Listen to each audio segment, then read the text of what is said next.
আসসালামু আলাইকুম প্রিয় শিক্ষার্থীরা, আজকে আমি তোমাদের আয়তক্ষেত্রের বর্গের বাহুর দৈর্ঘ্য হ্রাস অথবা বৃদ্ধির অঙ্ক করাবো। তাহলে আমরা একটা সূত্র মনে রাখবো, সেটা হচ্ছে কত, a plus B plus AB by 100। এখানে হচ্ছে এ হচ্ছে দৈর্ঘ্য, বি হচ্ছে প্রস্থ, বৃদ্ধি বলে প্লাস, হ্রাস বললে মাইনাস।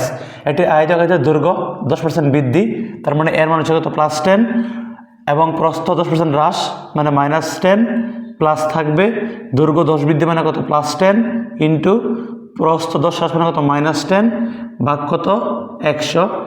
এটা কাটা যাবে, প্লাসে মাইনাসে কত, মাইনাস, প্লাসে মাইনাসে কত, মাইনাস। 100 বাই কত, 100 কাটা যাবে, থাকবে কত, -1, অর্থাৎ 1% হ্রাস পাবে। এটা আনসার। একটা কোনো বর্গের বাহুর দৈর্ঘ্য 10% হ্রাস পেলে এর ক্ষেত্রফল শতকরা কত হ্রাস পাবে, এটা দেখো। তোমার হ্রাস মানে সবটাই মাইনাস, যেহেতু বর্গ 4 বাহু সমান, এই জন্য দৈর্ঘ্য যা প্রস্থও তা। তাহলে কত, a plus B plus AB by কত, 100। প্রস্থ কত, দৈর্ঘ্য -10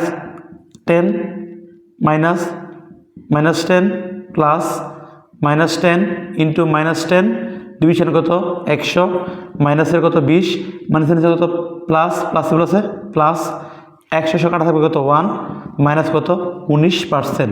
অর্থাৎ বর্গের ক্ষেত্রফল শতকরা -19% কত হবে, হ্রাস হবে। মাইনাস মানে হ্রাস। ওকে।